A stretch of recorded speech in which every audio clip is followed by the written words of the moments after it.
If you're familiar with Homer's Odyssey, then you may know that Proteus is a god of the sea. He's Poseidon's son, which is kind of cool. But what's really cool about this game, Proteus, is that we start off in the water and we make our way toward an island. And these islands are randomly generated. A friend of mine actually recommended this game. And so when we got to review it, I was really excited. And I was excited to share it with you because I wanted to know what you had to think of Proteus.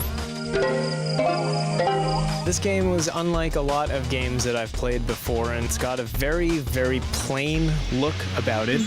Everything is so flat. There's no shading, there's no texture mapping.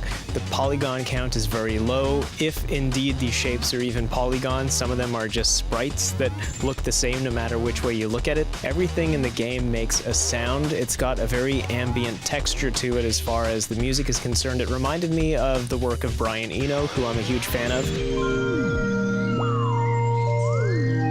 You're listening to these sounds that change depending on where you are on the island, what you're seeing. There are weird crab-like organisms that you can come across that sing different notes as you pass by them. Right, even these monolithic tree trunks almost that you walk up to that have a very bagpipey sound to them. It's like there's something going on. Sound.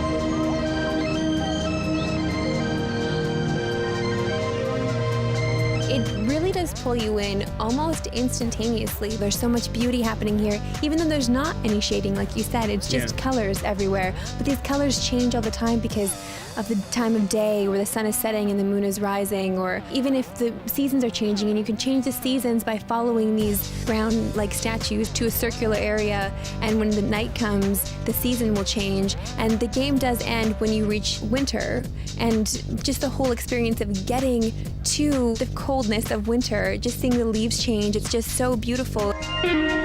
There are so many things in this world that we all take for granted, and the game made me think about that we all do take a lot of life for granted, and life is something that's precious. It's something that you shouldn't waste. I feel like it's something different for everyone. You had a different experience. I had something that I experienced as well, and I love that I can go back to that. I can go back into the game, and I can remember the time that I had with it at that point in my life, which I think is so cool. You can play this game on the PS3, but it's also on the Vita, so you can take it with you, pick this game up. It's such an experience to be had. I'm so happy that we got to review it. This is a game that I'm going to be going back to just because it made me feel so great and so at peace, and I think every one of us needs that every now and then. Marissa, what are you going to give Proteus? This is absolutely worth a 10. I agree, it's a 10.